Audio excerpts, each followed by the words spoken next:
Hi, ladies. Hey, Kales. Hi. How are you? Good. It's so nice to see both of your faces. I feel like it's been so long. I know we need you to come back to New York soon. Oh, yes, when the borders open, I'm there. How are you doing, Shayne? I'm good. A little sleepy, but all good. I can relate. Late, early mornings.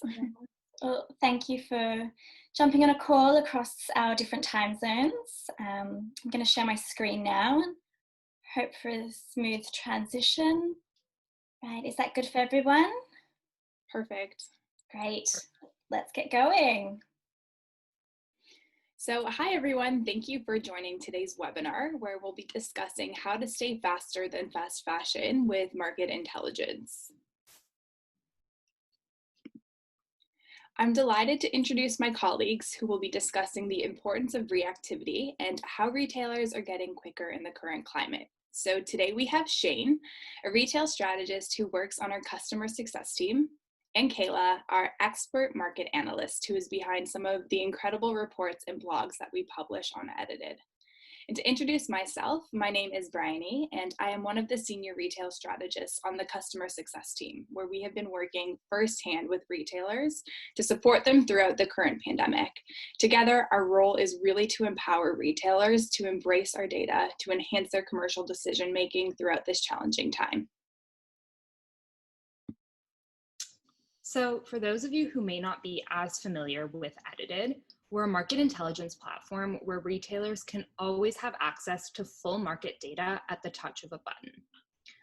Of course, having access to this real-time data helps retailers and brands trade faster as it lets them look at the entire global marketplace, whether that's down to colors, trends, patterns, price points, discounts, or even communications. And of course, this ultimately helps to spot gaps in the market without the added guesswork and without needing to solely rely on the former ways of comp shopping and making decisions purely on gut instinct. Amazing. Thanks, Shayne. So before we get started, we wanted to pose the question, as trends continue to emerge from various places, how can retailers trade faster and get a better view of which ones are successful? In this webinar, we'll discuss how COVID has changed fast fashion and highlight learnings for retailers going forward, as well as talking through the importance of going digital and using data to spot developing trends to react early to capitalize commercially. We'll show some examples of how tools within Edited can help monitor trends as they develop from Runway into retail, using the performance of Spring 2020 as an example. We'll also be rounding up insights into the Spring 2021 shows happening right now and share how data can help merchandise the biggest trends coming up. I'm going to pass it off to Kayla, who will be talking us through the current state of the fast fashion market. Thanks so much, Brian, Shayne. From the disruption of the Fashion Week circuit to delays in production, I think we all know by now retailing in 2020 has been far from what we've all planned, resulting in brands across all sectors of the market having to adapt their strategies. As an intro to this presentation, we'll be discussing the current state of fast fashion, talking about the challenges brands are facing within the current brick and mortar space, as well as the role that Runway plays during the COVID era. Now, as global lockdown measures have eased, the fashion industry is embarking on its long road to recovery from the pandemic. A challenge many brands are facing today is how to spot trends as they're developing and reacting to capitalize commercially during this time.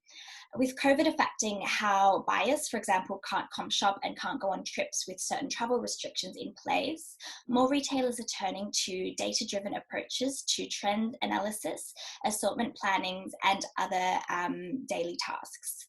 Before deploying advancements within your supply chains, retailers need to be armed with the right tools to identify the right products, then plan, price, and promote them effectively. A lot of retailers have been pondering ahead of the upcoming shows the importance that Runway plays within the current state of fashion.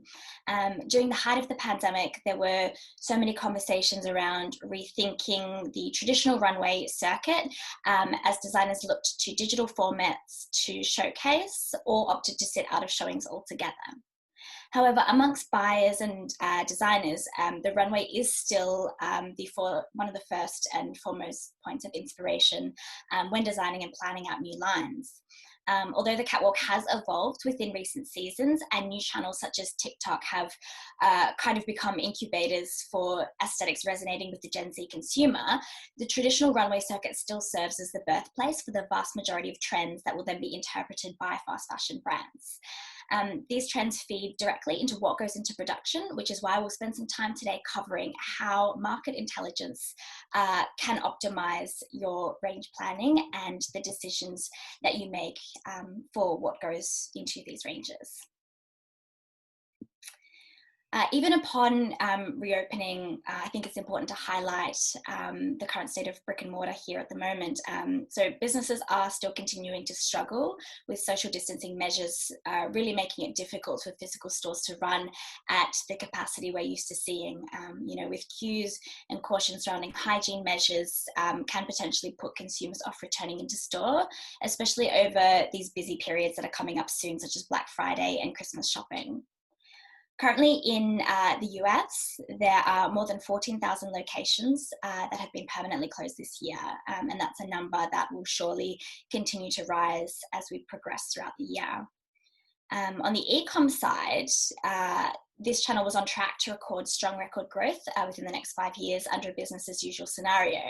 But of course, as we all stayed indoors, online shopping really amped up. So COVID-19 has generated a powerful boost to this market in a very short space of time. Q2 saw an almost 45% increase in e-commerce sales in the US compared to last year, again, making it so crucial for businesses to be investing in technology that can then optimize their online strategies. So I have a question, Kayla. Obviously, the physical distancing and keeping the stores hygienic are just one aspect of, keeping customers feeling safe during this time. But how are customers actually feeling about trying products on within what could just be minutes after someone else has also touched those same items? What are retailers kind of doing to mitigate that issue? Sure.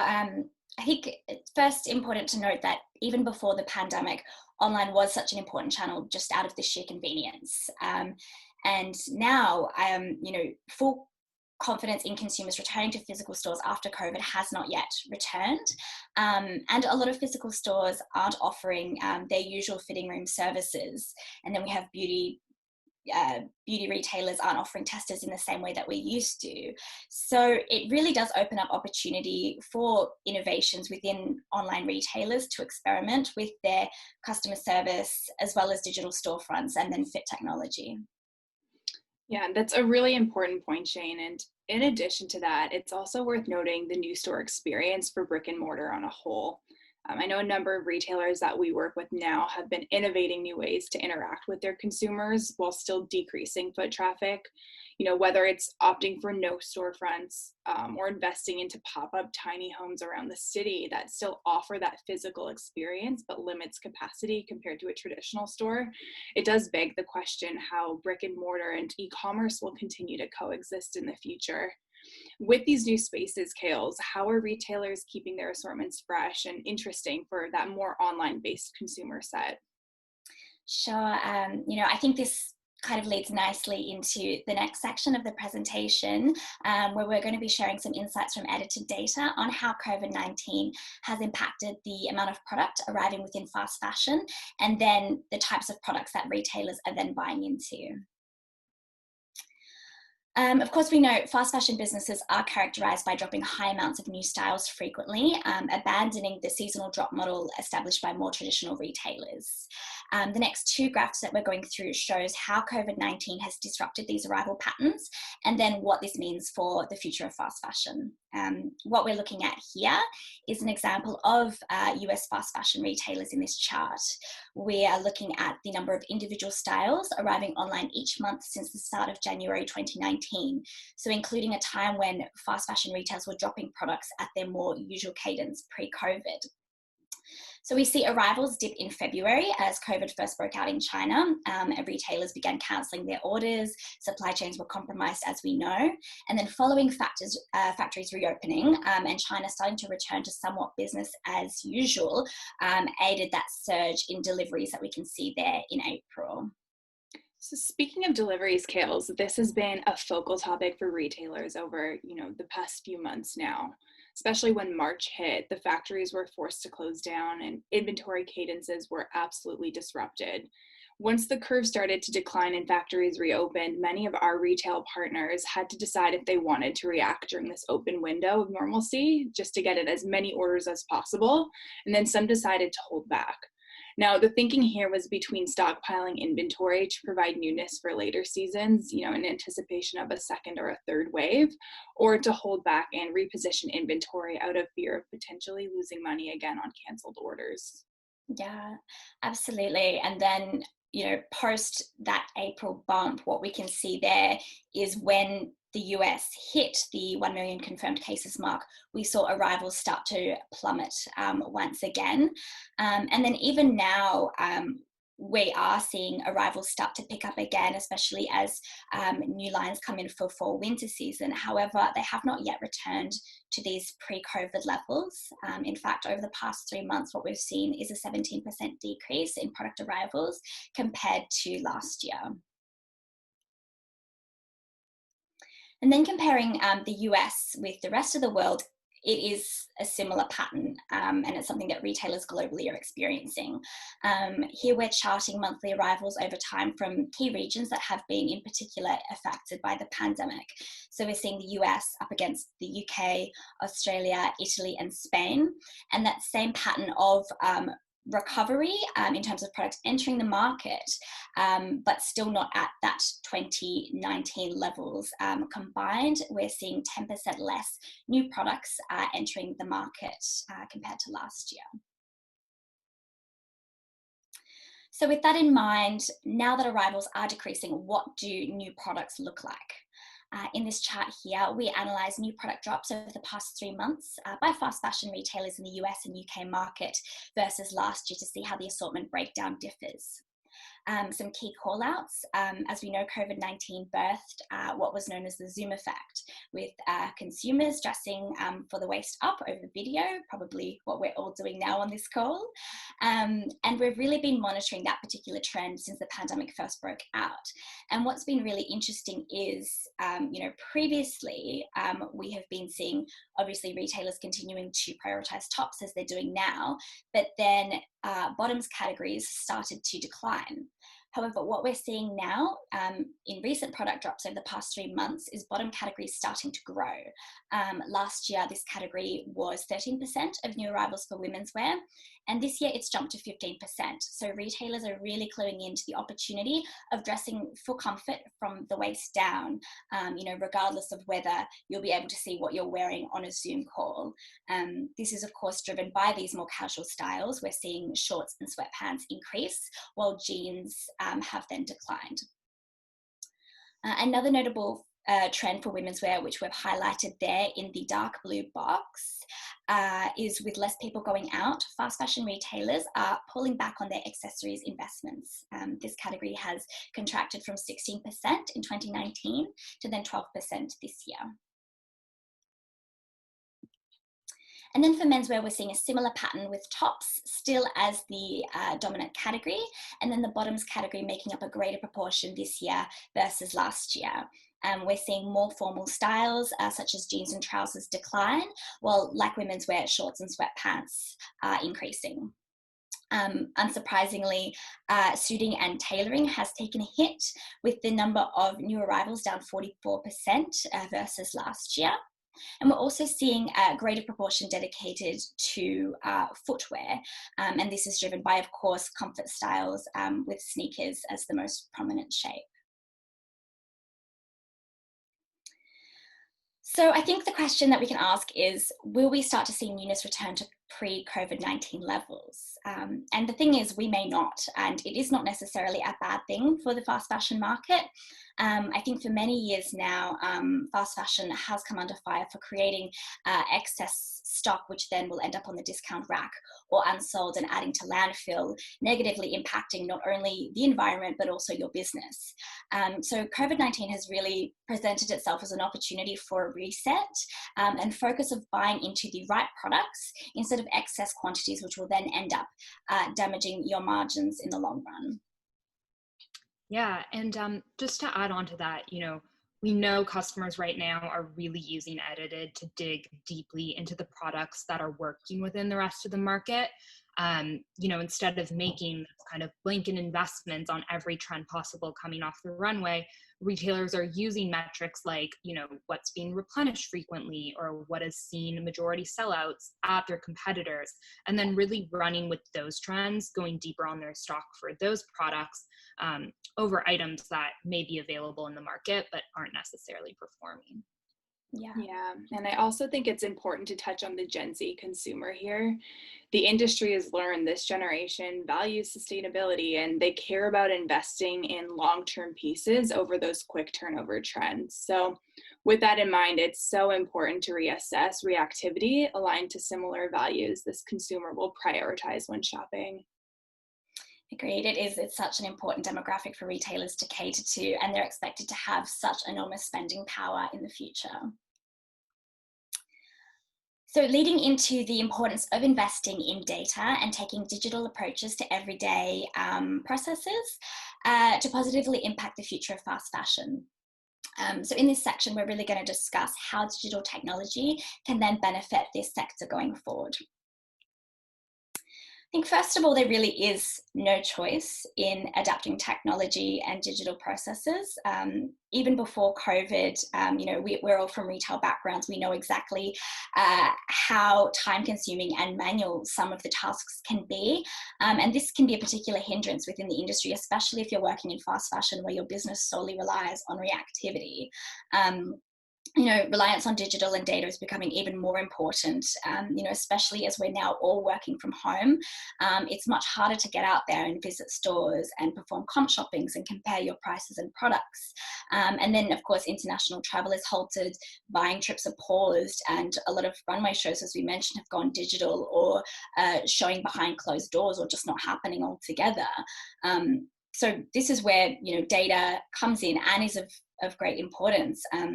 Shayne, Bryony, I think our listeners would be really interested to know. I mean, you both work with so many different brands and retailers globally.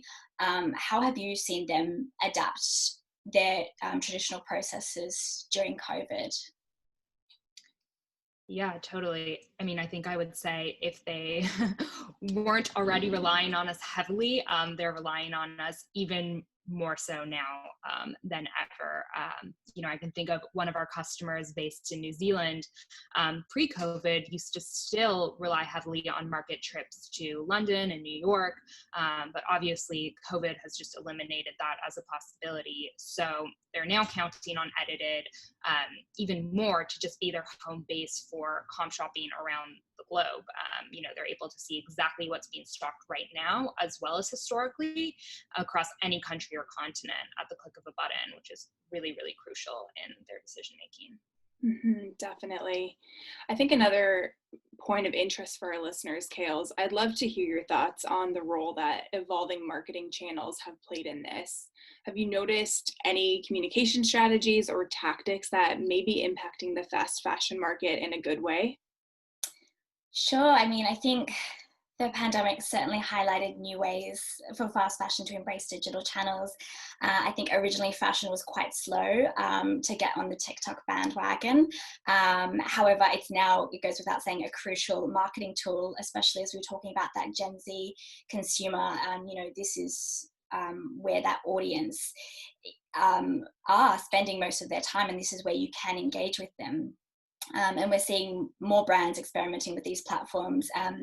Burberry has just shown at London Fashion Week by live streaming through Twitch, and they're the first fashion brand to leverage this platform. So again, broadening their reach and disrupting traditional fashion marketing, which I think is so important to do within this time, constantly be experimenting and innovating.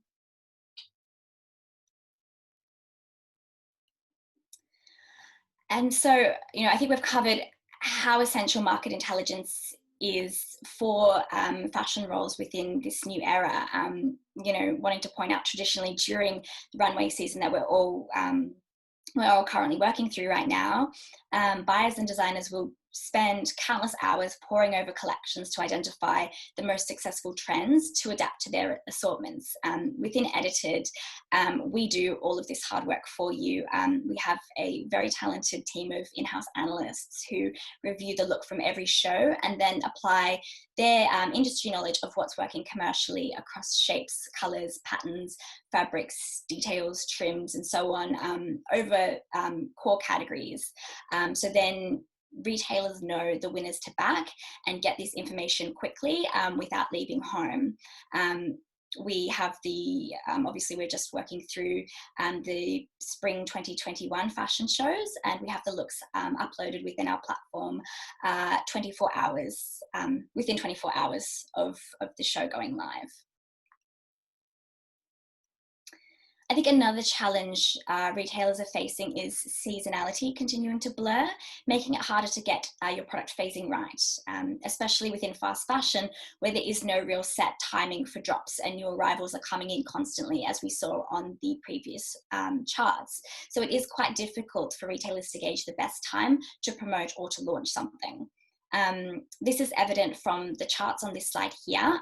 These green boxes come from Edited's visual merchandising tools, where we see how often retailers are mentioning a particular term within their consumer emails. So for this example, we're looking at shorts, and the green boxes indicate whenever the term is mentioned, with the darker the box meaning the more mentions. So as you can see, there are more mentions obviously within the summer. However, this is an item that's still communicated year round. We've also included the two examples above it, emails from consumers about new short drops. We're seeing one in January and then one in June. So additionally, many high season designers are also opting for seasonless collections, and then combined with consumers taking this see now, buy now approach and are spending more time indoors, the success of seasonal items can really be impacted, and it can be challenging for retailers to distinguish the optimal time to drop new ranges ahead of their competitors. Yeah, I fully agree with this, and we've seen this across so many of our account partners right now. But a prime example that we've been working with many retailers on is the capsule collection. This has been such a topic, buzzing across the value to the mass retailers, department and specialty stores, all the way through to the luxury market currently. And the idea that less is more is really being leaned into more heavily than ever, and for a number of reasons too. It could be just aligning to consumers' values to live more sustainably or to live with less, or for economic reasons during this time. So consumers are definitely not prioritizing a wardrobe filled with every hot trend right now, and it's more about investing into what will last or what can be used beyond its intended season. Yeah, and kind of in that same vein, I think something else we're seeing a lot of customers interested in is looking into unisex collections as well. So, that same sort of idea of just bringing everything into one sort of unifying look and a cohesive collection that really can transcend, both season and gender. Absolutely. And this is where market intelligence is so important and can help solve this problem around seasonality. Using data lets you see when new products are dropping over time and when they're selling out, really allowing retailers to help break down competitors' patterns to ensure they're not behind on delivering products. This is an example of Edited's history tool, where we've plotted new shorts arrivals each month in the green, and the sellouts of these products are in the orange. Well, of course, deliveries were compromised this year due to COVID. What we can see is the bulk of arrivals landing in March and April. However, there is still consumer interest in products selling out in February. So once flexibility around supply chains fully restores, this is an opportunity for consumers to understand when there is demand for products. Using this as an example, maybe here's the opportunity to bring in shorts earlier to capture, some of that market share ahead of spring break in March. Something to keep in mind if the event does go ahead in 2021. I'm sure there'll be lots of pent-up demand to get away post-pandemic. So really with the see now, buy now approach of the consumer, retailers don't have to wait until the height of summer to deliver these more seasonal goods, and really smaller and more frequent drops allow retailers to test the water on these more trend-driven items. Keeping shorts as an example, we saw cycling shorts spike in March and May, while then items such as jogger shorts, which serve as both active and lounge styles, have become year-round staples and saw more frequent product drops. I love that you highlighted this because we've been helping advise retailers how to hibernate stock for months now. Yeah. One example from a global retailer we work with was around repositioning their spring stock for the fall-winter season. They weren't seeing strong movement during the end of Q1 and pretty much all of Q2 as a result of the pandemic. So they invested heavily into Bermuda shorts for spring, but they weren't going anywhere, even with discounts. So this retailer repositioned the style for fall winter. They paired the shorts with tights and a chunky sweater, and now it's finally moving. So it's definitely worth highlighting the importance of marketing plays and getting the optimal time for product drops, which is something our users are able to use edited to monitor. Yeah, I think that's so smart to do, especially now we're seeing Bermudas everywhere, and with the pre-spring shows just wrapping up as well, so they're going to continue having hype around on that particular silhouette.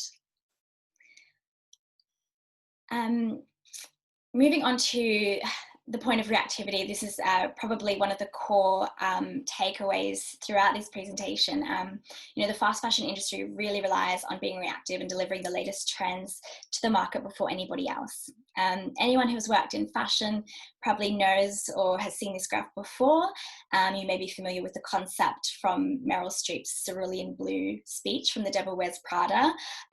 But trends used to come about in these two ways. They either trickled down from the runway, or then they bubbled up from the street. And this method made it really easy to pinpoint the life cycle of a fashion trend. But, times have evolved, and I think it's quite fair to say that this method is now completely outdated. Rather than a neat triangle of upwards and downwards movement, the pattern in which trends emerge today is a lot more chaotic. A trend can start from anywhere and be amplified across various channels. We've been talking about viral and social media trends earlier that are now becoming crucial platforms for consumers. They're now disrupting, parts of this process, and consumers are taking direction from influencers in real time. So this means that fast fashion needs to work harder to be reactive and provide rapid feedback on which trends have been successful and which ones haven't. Kayla, just for our listeners, do you think you can provide an example of maybe a viral trend that's bubbled up from an untraditional channel? Yeah, there's a lot. I think going back seems like so long ago now, but the JLo Versace palm print dress she originally wore to the Grammys, the success of this dress basically invented the need for Google image search and the whole concept of viral trends. Then we have the Kardashian effect, where we saw fast fashion retailers really reacting to trends such as bike shorts and neon in real time before they ended up hitting the runway. Even now, loungewear is an example of a trend that has come from a non-traditional channel. It was already popular, but has only just been further amplified by coronavirus and lockdown. So all of these are examples of trends that have either emerged or risen to popularity from places outside of the runway. And, as we were saying, as the runway is still so important to note, it's also, you can't ignore everything else that's happening around it as well, because that's still where a lot of retailers and a lot of consumers will be getting their inspiration from. Mm-hmm. And let's keep talking about the influencer effect. I'm not sure about you two, but it seemed that once the pandemic started, more collabs between retailers and influencers were launching. Every time I was scrolling through my phone, another collab would pop up and be there. So this has definitely been the year to trial marketing through influencers for a few reasons. It's obviously more cost effective. It's more flexible when marketing campaigns and, what would have once been expected for communications have and could be halted once again. And it also reached millions of consumers who look up to these influencers. So ultimately cast a wider net. Absolutely. And not even just with like marketing campaigns. I think we saw when, retailers couldn't get their models to shoot products on to go onto their e-com site. They just ended up sending it to their houses. And, we saw just a whole different, almost like a whole new breed of influencers start to emerge. And really, they kind of became very relatable influencers, since we saw that they were all, going through the pandemic the same as us as well. So leading on to why market intelligence is crucial for helping spot when trends are ramping up or when they're starting to cool off in real time. Using edited sellout chart in the history view again, we can see the success of the house dress trend, another a viral trend that bubbled up due to COVID as a dressy alternative to loungewear. These charts within edited, we have the ability to drill down on daily, weekly or monthly view. So retailers can really get granular detail on how a particular product is faring. And that's something that you can't achieve, by any other means in terms of a wide trend or something that your competitors are investing in. I think what's important is anyone in buying or design, I think, knows that a lot of trends, or as well as, how much money you put behind a particular trend, a lot of that is really based off gut instinct, and the wrong decision can seriously impact your business. So this is an example of having some hard data to support the decisions that you're making and take some of the guesswork out of your processes by having a full market view. So then you can then monitor these particular trends, how they're evolving in the market, making sure that you're never missing out on the next big thing, and also easing some fears around taking risks. Yeah, and just to add on to that, I think another really crucial aspect of our data has come to help customers understand how to create a more inclusive assortment by looking at how other competitors have invested in extended sizing. And not only how they've invested in that extended sizing, but then also being able to monitor through edited, how to then message those extended sizes. I think a lot of fast fashion retailers are kind of moving away from having those plus size specific sections on their website and towards having the full size run available on each product page, regardless. Exactly. And it's so great to have that information at your fingertips, because to do that kind of research manually would just take so long, and no one has time for that at the moment. So now we're going to dive into how edited tools can be used to monitor how a particular trend evolves from the runway and then into the mass market. Kales, before we get into the trends, I also just want to point out Edited's runway coverage as a crucial offering for fast fashion retailers, especially now. Similar to how retailers are doing comp shops virtually, trend design and our PD teams are also able to get informed runway analyses anywhere in the world. I know some of our fast fashion retailers are using these reports to get reviews of Fashion Week trends within hours of the show occurring, and from there they'll develop their inspired product, sketch the item, and scan it directly to the factory within the same day as the show. So really using these to provide the fastest turnaround time for new trend-inspired products. Absolutely. Thanks, Bri. Before we talk about the current shows that are happening right now, we're going to take a look back. It feels like so long ago, but spring 2020. So we have a complete data set and a full picture of the trends delivered on the runway and then their performance within fast fashion. Starting with examples of key colors, here we use Edited to determine the notable colors seen within the catwalk, as well as how they evolved into assortments. in line with the hyper-feminine themes woven through spring 2020. This season was all about soft color stories. We saw pistachio and lilac tones hailed as the new neutrals, while then on the flip side, there was a lot of unseasonably dark gothic influences through leather and all black ensembles. Going through the next slide, we're going to see how the color palette boiled down within the mass market through fast fashion's interpretations. So at Edited, we use image recognition software to identify the key colors and shades using industry standard color codes. We tag every apparel item on the market by color and then use that data to bring real-time color distribution to life using these gorgeous color wheels, instantly letting you know the season's colors, which we can then drill down by shade and analyze its performance. So the color wheel at the very top shows the shades fast fashion brands within the US were investing in last season. Well, then underneath is what actually sold. And as a key call out, we saw for spring 2020 that neutrals for women's wear made up 10% of arrivals, but it was 13% of sellouts. So brands were actually more invested in pink. However, neutrals sold better across apparel. So if you had this information, it means you could apply similar methods to the current shows and then react in real time to capitalize on the success of what's working. I love that you brought up neutrals here because this has been everywhere. One of our streetwear retailers has been using the color wheel to reassess which neutrals to invest in. Historically, they had predominantly assorted within the black and the charcoal ranges, but after reviewing the shifts in the market, realized that the consumer was leaning more heavily towards those lighter neutrals, and as a result, invested in white and beiges for this upcoming season as an alternative. Now that's such a strong use case, and I'm sure a decision that paid off because, again, neutral hues were backed within the pre-spring shows that have just wrapped up. So that further adds longevity, and it's more supporting information to then, go to your buying director and show why you have invested in this particular trend.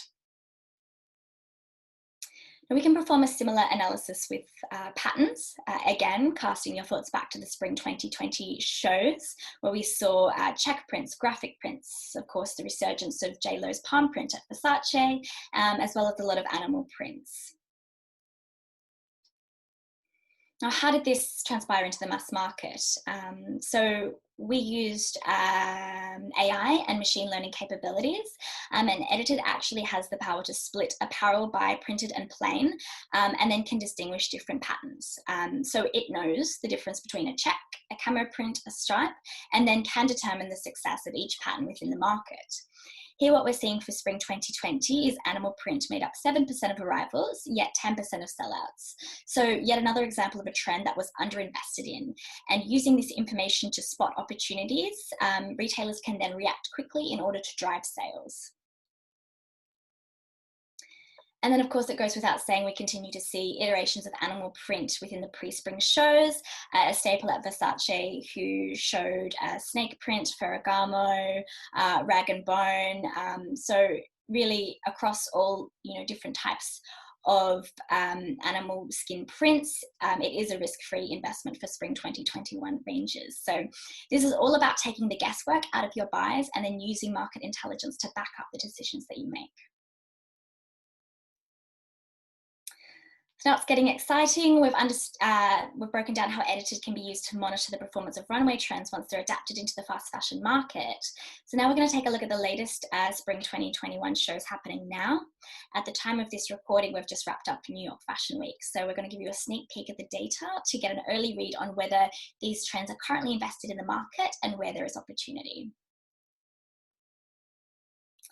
I think this would be a good place to start. Loungewear, obviously being a defining trend of 2020 and a theme that a lot of fast fashion retailers are banking on.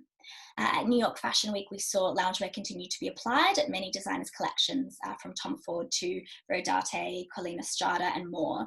And we can expect to see it continue across other cities over the next few weeks. So really showing no signs of slowing down.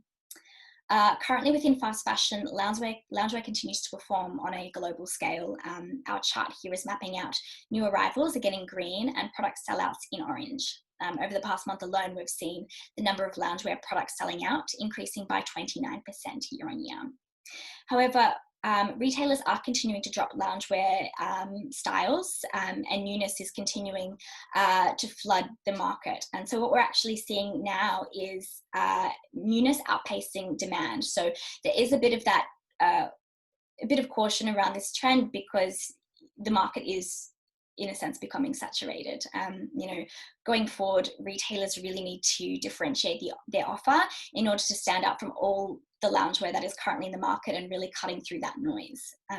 Where we see this trend evolving based on the recent runway shows, as well as consumer shifts and tastes, is the trend becoming more elevated, moving beyond your cozy sweats to more smart casual looks.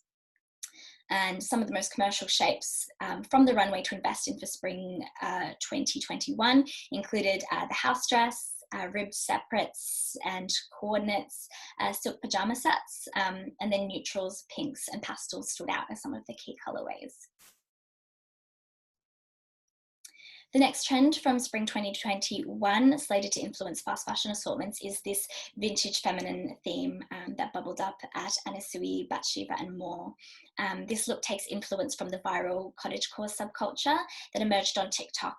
It's an aesthetic inspired by the fantasy of living amongst a forest or a farm, a return to much simpler times, which really resonated with the Gen Z consumer during the height of the lockdown before then entering the mainstream. So yet another example of a trend born from a different channel that then influences the runway instead of the other way around. Goes without saying, floral print, of course, underpins this trend, as you can see. And this is a print that has continued to succeed within fast fashion. It's currently 25% of global pattern sellouts for women's wear over the past month alone. This is another theme that focuses on dresses that can be worn around the house.